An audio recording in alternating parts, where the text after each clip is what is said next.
So, in the hours after Charlie Kirk's assassination, Utah Governor Spencer Cox warned about, quote, tremendous amounts of disinformation, end quote, including bot activity tied to Russia and China, designed to inflame anger and push people toward violence. That warning tracks with the last decade of hostile influence operations surrounding events like this, including school shootings.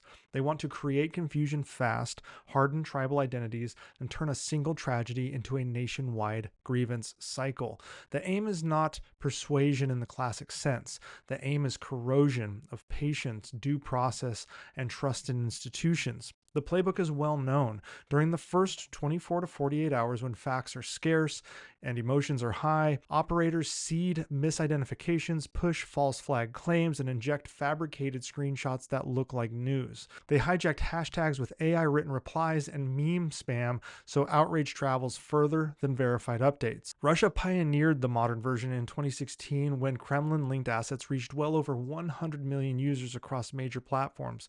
The People's Republic of China later scaled Spamiflage or Dragon Bridge, which is a web of tens of thousands of low credibility accounts that swarm comment threads to promote, quote, the system is broken narratives. What makes the Kirk case and others like it attractive to adversaries is the perfect storm of velocity and identity. A high-profile target, a campus venue, and a national political crisis that we're experiencing right now give propagandists multiple angles.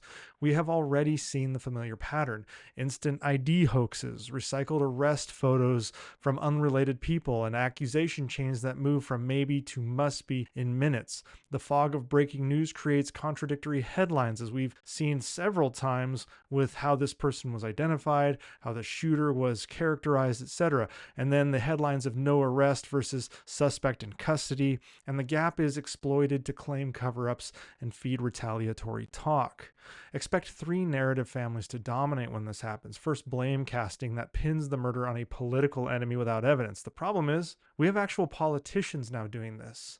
Often, this is coupled with calls for vengeance. Second, delegitimization of the investigation. The Federal Bureau of Investigation is hiding the truth. The media won't tell you XYZ. And we see this now on social media. There's all this conspiracy theory stuff, and even if there is truth that comes out, the truth is countered with psyop or conspiracy theory knowledge that is supposedly unimpeachable. Now, third, there is nihilism. None of this is real. Both sides stage events. Nothing you do matters, and things of that nature. Russian doppelganger clones of real news sites and PRC content farms then launder these frames through screenshots and short videos so they appear organic by the time they reach mainstream feeds. There are clear indicators to watch here. When there's a sudden spike of new accounts posting at high volume, identical phrasing across profiles, typo squatting, which is basically taking a legitimate site or a legitimate account and changing a letter just slightly so it looks legitimate, it looks like the same account,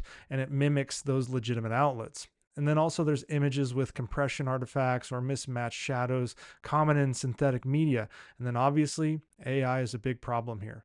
Look for overseas business hour posting waves, screenshot of screenshot recycling, and accounts that shift positions instantly to keep rage hot rather than to establish facts.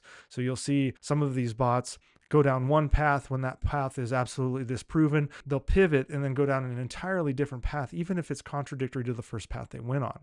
Now, the countermeasures are practical here. We have to lead with verified status and timestamp for every update. That's who you should be getting your information from. Because you know what? Bot farms don't pay for the status, nor can they generally get access to some sort of verified status on things like Twitter X.